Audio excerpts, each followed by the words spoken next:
अब हम लोग अवतल दर्पण के अन्य उपयोग के अवतल दर्पण का उपयोग सौर भट्टियों में किया जाता है। कि सौर भट्टी की भट्टी का अर्थ होता है कि जहां पर उष्मा की मात्रा हो। तो हम लोग क्या करते हैं कि अन्य अन्य ईंधन से भी भट्टी बनाते हैं और हम लोग सौर ऊर्जा पर चलने वाली भट्टियों का भी निर्माण करते हैं। तो उन सौर भट्टियों में हम लोग क्या करते हैं कि बड़े बड़े अवतल दर्पण को लेते हैं और उन अवतल दर्पणों में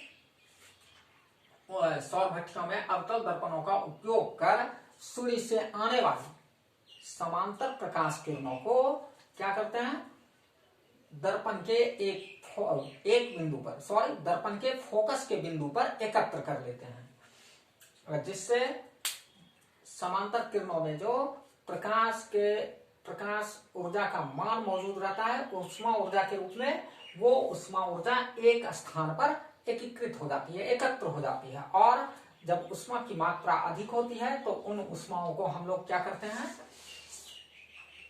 अलग अलग कार्यों के लिए उपयोग करते हैं। कि अवतल दर्पण का उपयोग सौर भट्टियों में किया जाता है। सौर भट्टी में बड़े बड़े अवतल दर्पण का उपयोग कर सूर्य से आने वाली समांतर किरणों को एक छोटी जगह पर एकत्र कर लिया जाता है, जिससे प्रकाश किरणों की उष्मा ऊर्जा अधिक मात्रा में प्राप्त होती है। कि जब प्रकाश किरणें एक दूसरे के समांतर रहती है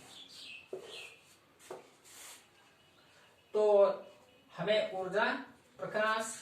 किरणों की ऊर्जा एक स्थान पर प्राप्त नहीं हो पाती है। अब यदि इन्हीं प्रकाश किरणों को हम लोग क्या करते हैं, अवतल दर्पण की सहायता से एक बिंदु पर एकत्र कर लेते हैं, तो अब ये अकेले अकेले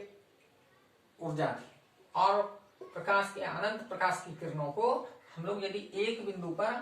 जमा कर लेते हैं तो इन सारे प्रकाश की ऊर्जा मान लिया जाए E1, E2, E3 अब ये इन सारी किरणों की ऊर्जाएं एक स्थान पर जमा हो गई तो उष्मा ऊर्जा का मान क्या हुआ, एक किरण के उष्मा ऊर्जा का मान कम था, लेकिन जब सारी किरणें एक बिंदु पर एकत्रित हो गई अर्थात अपने अवतल दर्पण अपने फोकस पर उन सारे किरणों को जमा कर दी तो उष्मा ऊर्जा का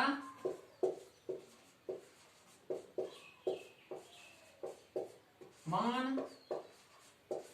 अधिक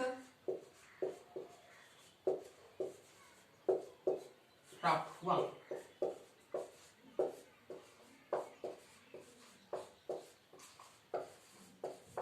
तो इस प्रकार हम लोग क्या करते हैं कि सोलर भट्टी में भी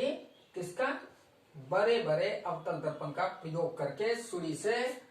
आने वाली समांतर प्रकाश किरणों को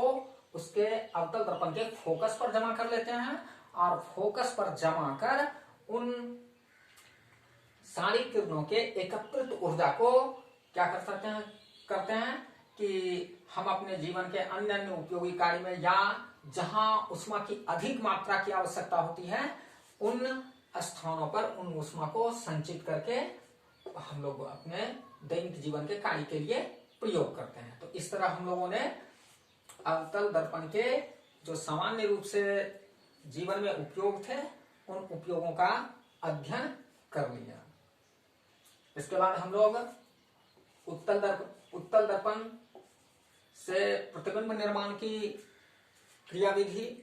प्रतिबिंब की स्थिति, प्रतिबिंब की प्रकृति, इन सब के बारे में अध्ययन करेंगे।